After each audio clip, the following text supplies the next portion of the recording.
Okay, so this is the rear end of Voyager, the observation deck just below the shuttle bay. It's the next bit that I'm building. Now I've got the nacelles sorted out, and I just thought I'd show you how I've done that. Basically, if I just open it up, this is much simpler than the nacelles were. Effectively what we've got, just want to move that a second, hold on.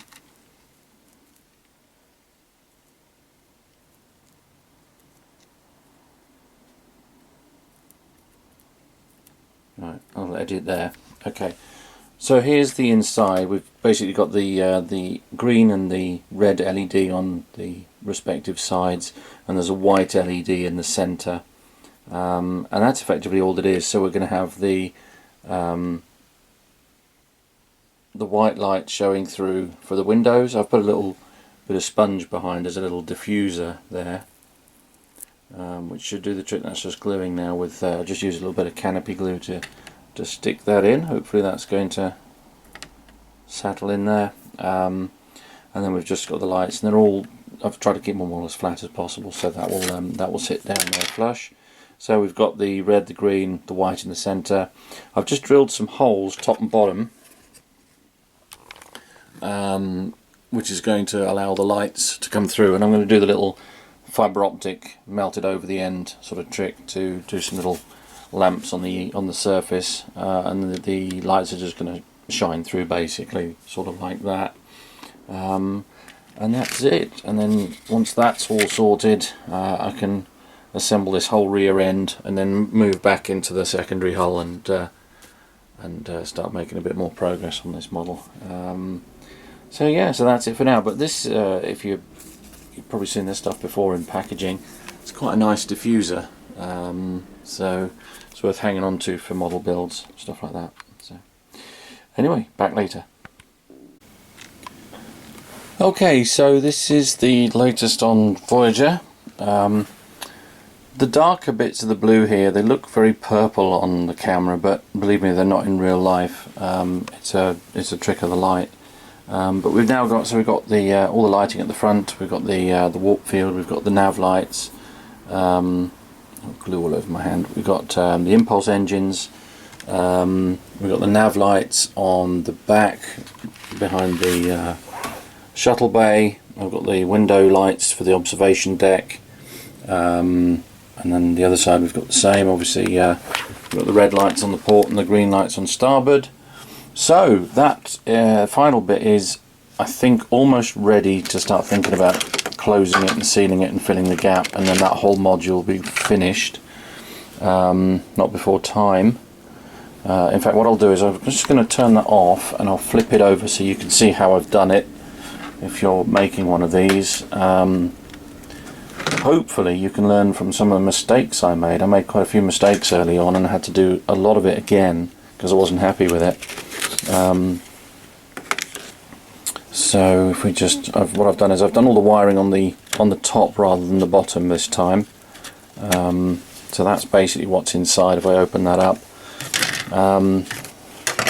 So we've got all the lights in the nacelles. They all join up in the nacelle, and there's just one feed out through here. The second set of wires there is for the impulse engines. In fact, let's just fire that up again for you.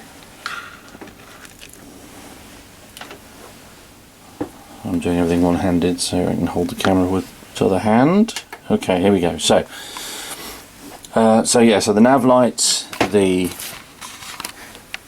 warp field lights and the hydrogen collectors at the front, they're all wired in there. So we've got the three different LEDs or sets of LEDs that go to one wire. That comes straight through the nacelle pylon and into the main body here. There's a second LED here that does the impulse engines. That then is the second set of wires that comes out. And then for these, what I've done is, because they needed to be quite small, the LEDs I did on the last voyage I built, they were a bit too big, so I've just done it that way this time. I'm just literally just going to have a little hole, the lights are inside, and then I'm going to do some little fibre optic bulbs to stick on the outside, a bit like I did on the R2-D2 dome that I lit in the X-Wing build. So we get nice small little tiny domes for the bulbs. They're not too overpowering. If those just stuck through, they'd be really big and it would look a bit more toy-like. So that's basically what it is, and then I've just used hot glue to hold it all in place. The other nacelle is the mirror image of the first one, obviously, except for it's green at the back here instead of red. And this is all just to try and hold all the cables nice and neat together. Some people use the thin coated copper wire. Haven't been doing that yet because I'm a little concerned how strong it is, but when you get a lot of wires in one place like this, I can see why people are opting to do it that way. So I might try that with the next model I do, especially on the smaller, more fiddly bits. But I'm always a bit worried about shorts on those, because the idea is the copper wire is coated in a thin plastic sheath, and which means technically it's insulated, but of course if it gets scratched where you don't intend it to get scratched, then there's always the chance of shorting out. So there we go. So next thing I'm going to do is I'm just going to seal this up. One thing I did yesterday in preparation is, you'll know on all my builds I'm always going on about light blocking, because it's so important that you only get the light through where you want it, not through the plastic. So but the problem with that is you paint everything, and if you can see here, is it my imagination or is that lens fogged up? Okay, my lens is getting a bit foggy in the cold. Yes, it is. Anyway, I'll clean that in a second, but can you see these parts here where the two pieces are going to join together? You'll hopefully see where I've taken the paint back off, so that when I glue them we get a nice strong joint, because the paint, of course, if you glue plastic pieces together that are painted, then it just tends to pull the paint off and they separate easily. So I've used one of these or some sandpaper to just remove all the paint on the surface edge that's going to be glued. Right, there's something going wrong with the camera because it's looking very foggy to me, so I'm going to stop now and have a look at that, and I'll come back to you later. Hi guys, back on Voyager again.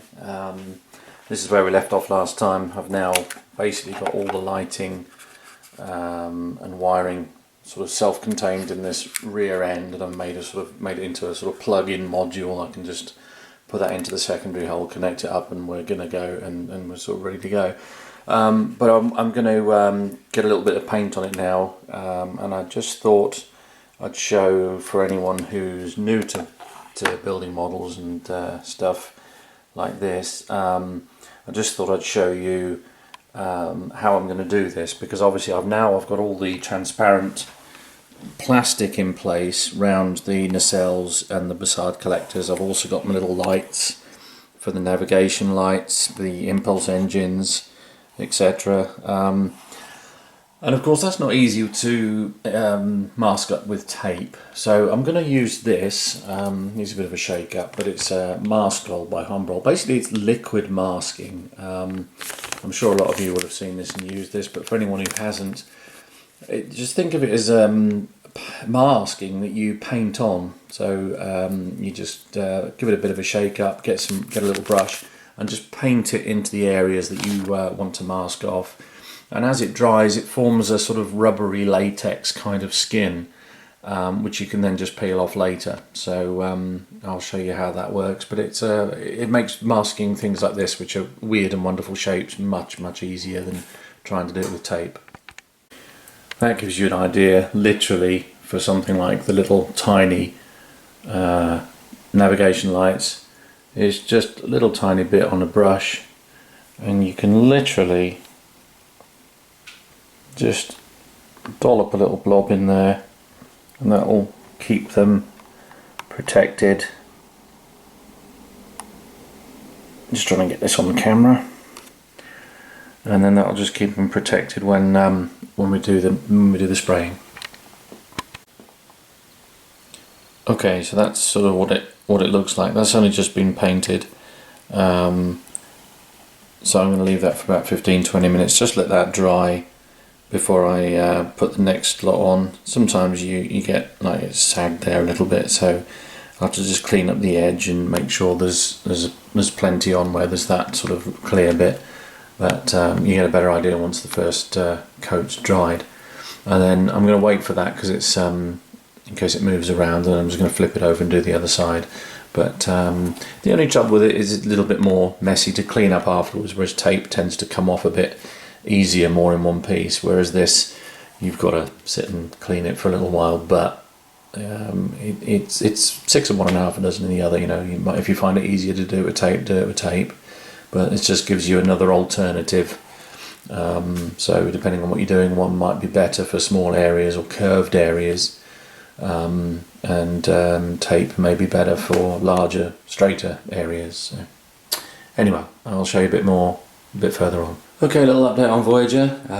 I've finally had to admit defeat and come in from the cold. It's just too cold out there. It's it's not so bad today actually. It's about 3 degrees, but yesterday it was around 0 all day.